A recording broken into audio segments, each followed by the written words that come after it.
What's up, Mass Family? Lauren Spires here, and I am super excited for today's Mindset Monday. We are going to go through the trunk or treat. And this is something that, we've been kind of wanting to put out there for a while. And you know what? Today is the day. So if you are ready to learn how to host an incredible trunk or treat that positions you in a place where you are a community leader, where you are drumming up new business, you're collecting a ton of leads, and you just have an amazing, fun time with all of your current students as well, well then stay tuned because this Mindset Monday is going to be absolutely incredible. Check this out.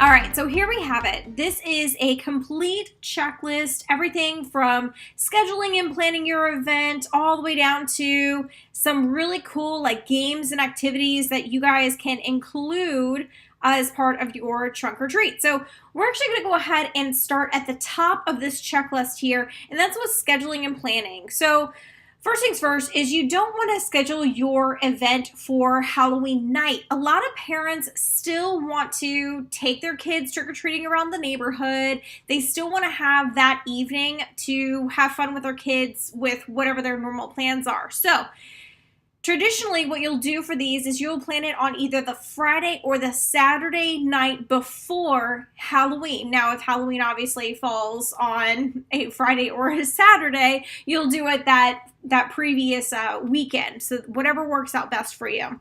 Now, as far as picking the time frame, now obviously right here I put parking lot is where it's going to be held.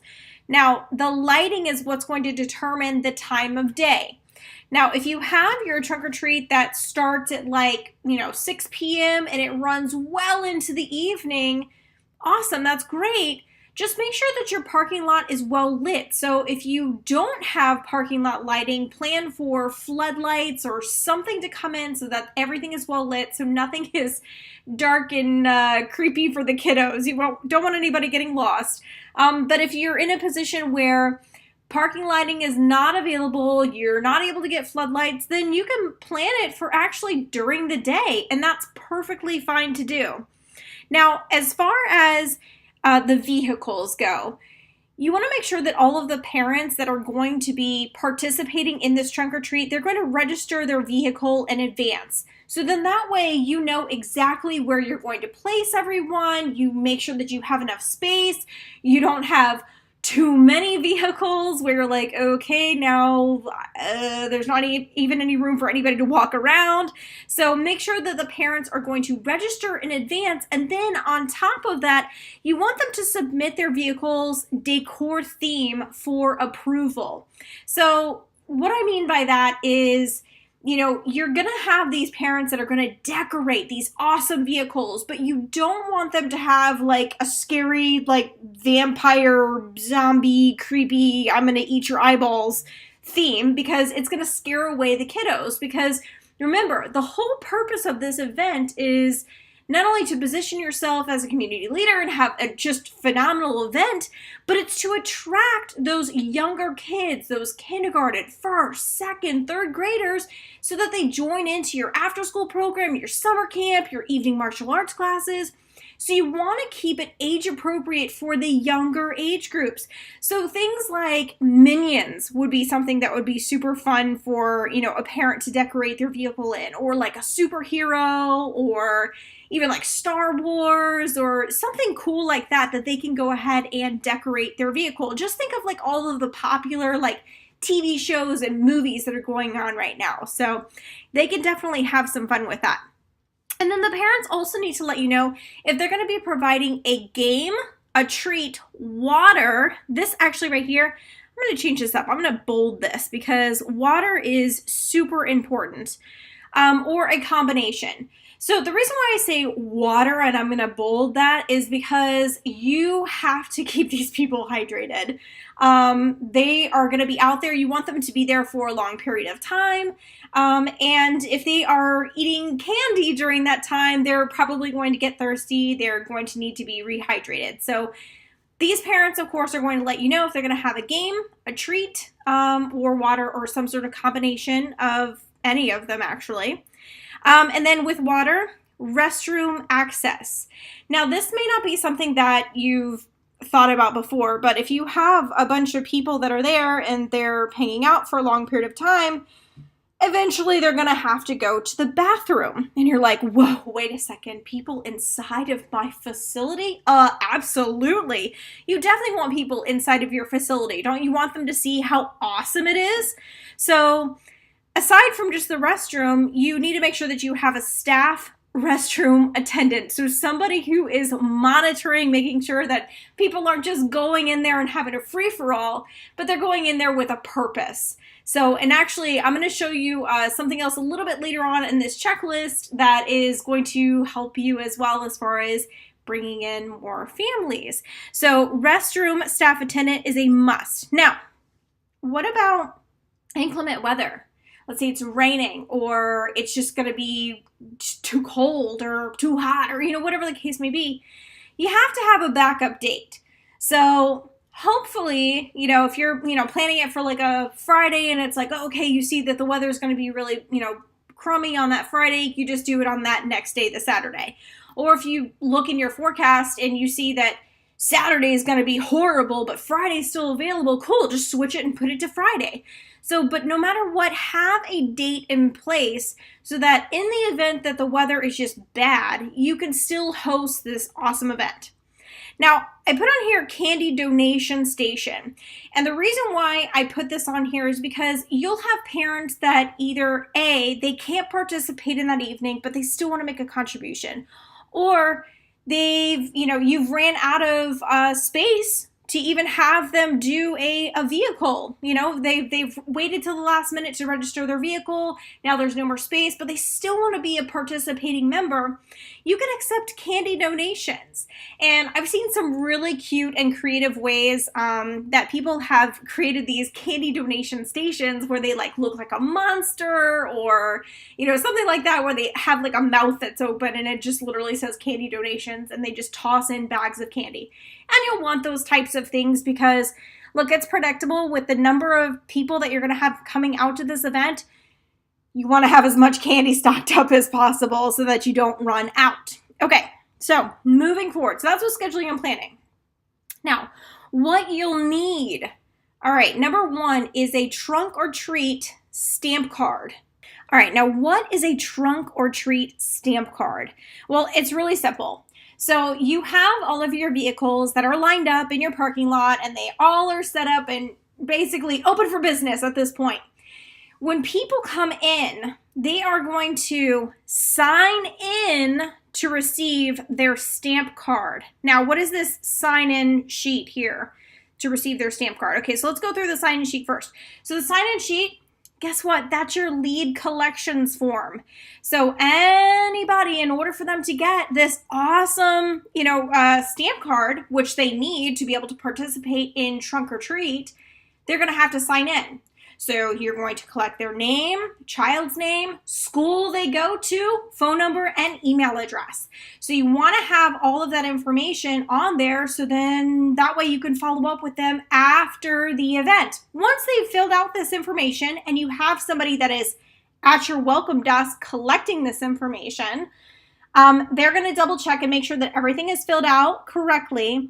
And then they're going to receive this Trunk or Treat stamp card. Now, with this stamp card, they'll be able to walk around to each one of the stations, get a stamp on there showing that they either A, received their treat from there, B, they've participated in the game, or whatever it is.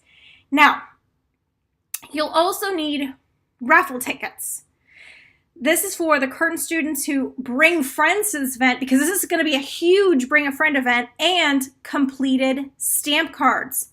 So all of these things right here are all tied together. Trunk or Treat stamp cards, sign-in sheet to receive the stamp cards, and the raffle tickets for completed stamp cards. So as soon as the kids have completed their entire round of, getting the stamps from all of these different vehicles, they're now entered into a raffle. Now, no raffle is complete without an awesome prize, of course. So you're actually going to have two different raffles going on. You're going to have a raffle prize for current students who bring friends. And remember, every single friend that they bring, per one friend, they get 5 raffle tickets. So again, I'm going to say that one more time. For every single friend that they bring to this event, they get 5 raffle tickets. And you'll have a totally different prize for them. So this could be anything. It could be a gaming system. It could be Nerf guns. It could be all kinds of cool stuff. So just make sure that you have some awesome prizes for that. Now, moving on, aside from this, you'll want decor or a setup for a not so scary haunted house in your facility. So again, remember we talked about how you want to have a restroom or restroom attendant that's up here. You also want to have somebody that's down here to monitor the facility itself.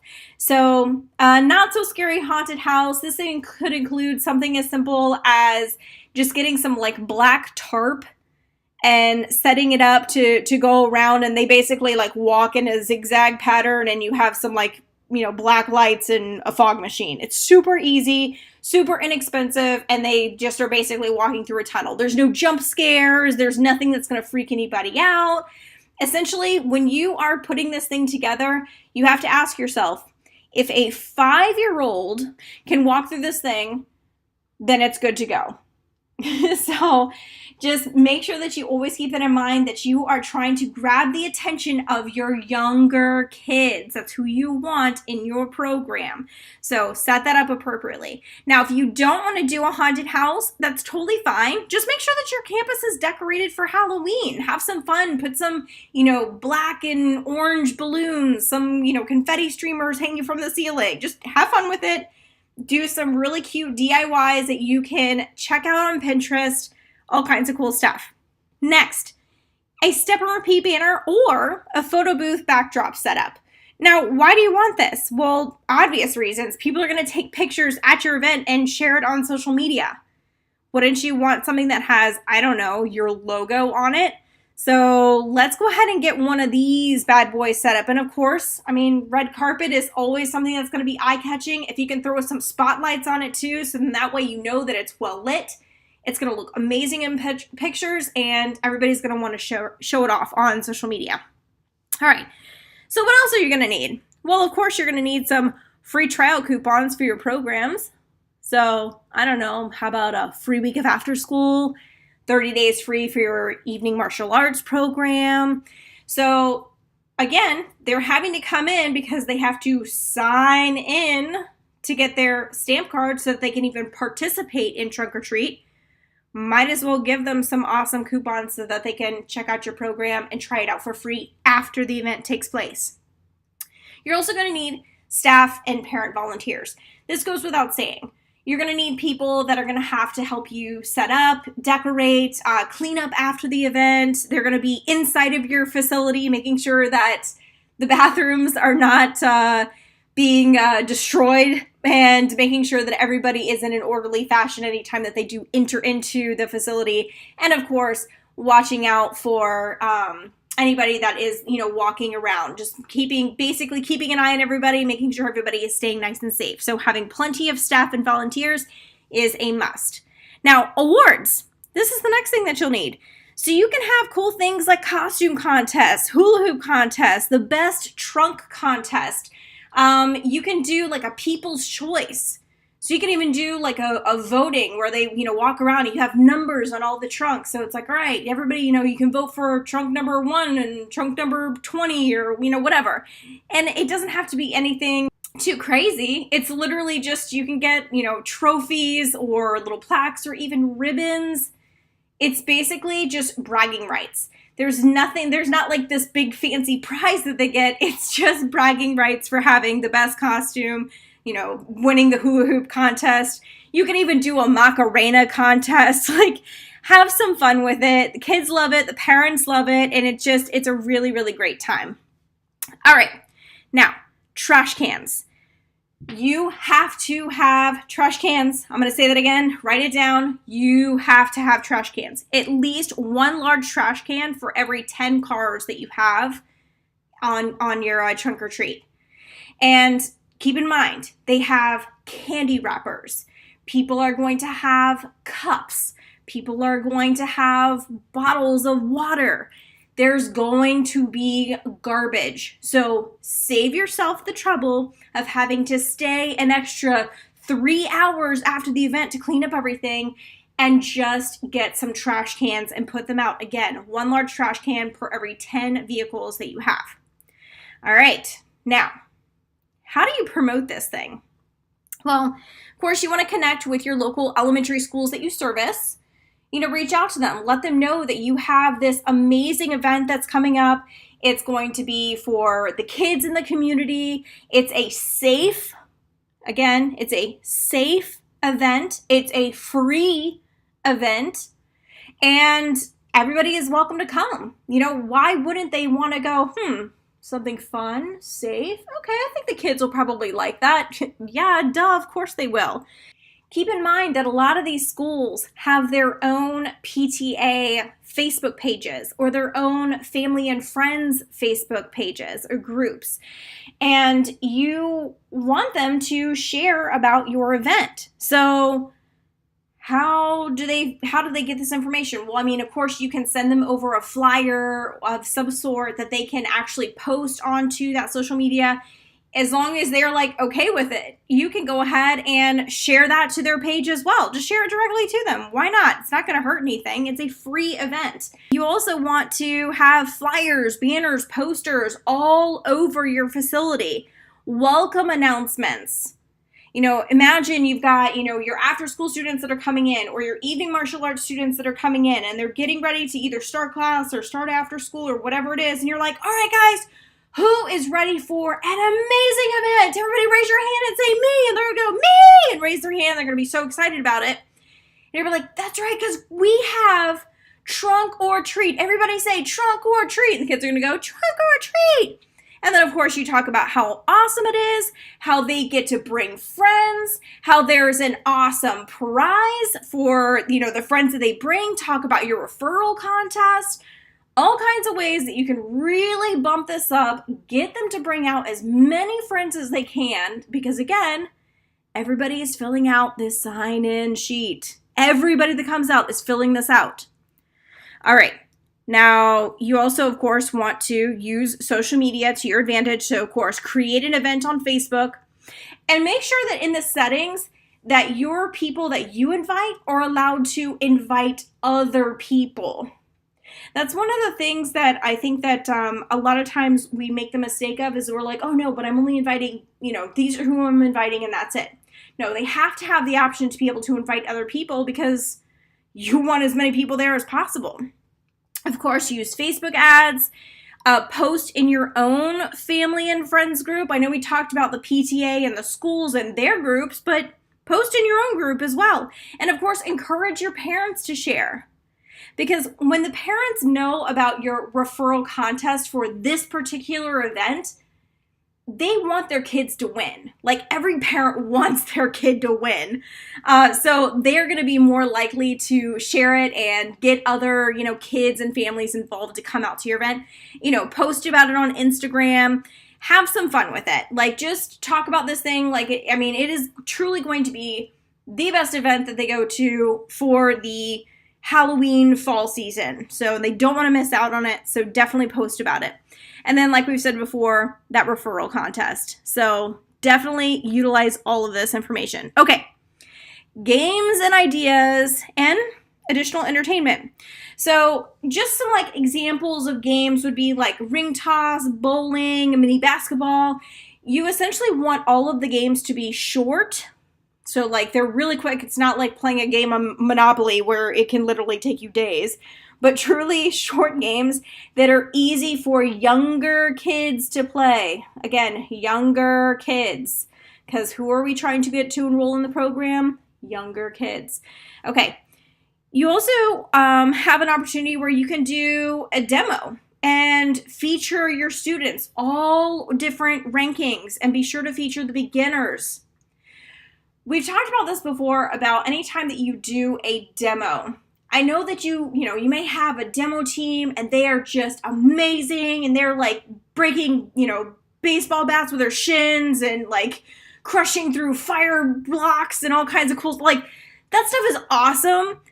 But think about the kindergartner who is watching this 14, 15-year-old who's just like an awesome champion and they're like screaming and yelling.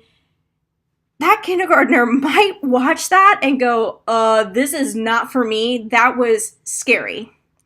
So it's cool to feature those kids, and you absolutely can, but don't ever forget about the beginner students, because remember, that's actually who you're attracting. You're attracting those beginner kids. So when they are able to see your white belts or your yellow belts, whatever, your beginner ranking belts are, that are able to perform these techniques, those kids that are not in your program are going to be able to watch these other students and go, I can do that. Like they'll literally think to themselves, I can do that, and I want to do that. So make sure that you do feature those younger students and your beginner students so that everyone that's there can identify with somebody that they truly see in themselves, and that the parents can see their child participating in that as well. So all fun stuff. And hey, listen, if you want to pick out some kids that are like in the audience that are like really attentive to like break a board or something, then cool, go for it. I think that that's a home run for sure. And make sure that you film it, get the parents to film it. Like it's going to be a big to-do. All right, another thing is, connect with the local high schools and invite their band, their cheerleaders, or their dance team to come out and perform. Why not?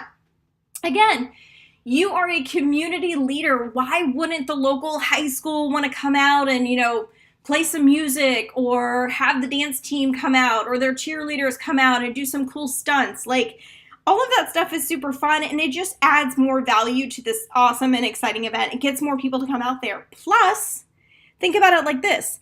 If you're reaching out to the local high schools, do you think that, I don't know, maybe the band members, the cheerleaders, or the dancers might have younger siblings? Probably, or at least they know some. So they would be great people to come and invite out. Plus, hey, maybe some of these, just a little, side note, thinking ahead in the future here, is what if some of these kids here, they might be graduating this year. They might make awesome summer camp coaches for this coming summer. So just a little thing to keep in the back of your mind as well. All right, now, wrapping up at the end, here are some awesome games and activities. Just kind of thumb through these. I mean, anything from like ring toss and like bowling. There's like Coke bottle bowling. There's all kinds of cool things that are on here. So check this stuff out. And, let us know, of course, if you have any questions. But guys, listen, this is what you need to host an incredible trunk or treat event. You're going to get so many new families that are out there, and these are hot leads. This isn't like you've just, put out a cast net and you've got people that are coming from like 30 minutes away to come and join your program. Like, no, these are people that are going to be in your own backyard that are hot leads. So make sure that you take advantage of that. Make sure that you follow up with them after the event. Use that sign-in sheet to your advantage. Don't just do this event just to do it. Do the event because you are collecting leads that you are committed to following up with after the event. Get them in for those trials. Get them in for the free week of after school. That's where it's at, people. So make sure that you take action on this. And again, if you have questions, feel free to reach out. I cannot wait to see all of the pictures and videos of everybody's trunk or treat this year. It's going to be absolutely amazing. Take care, guys.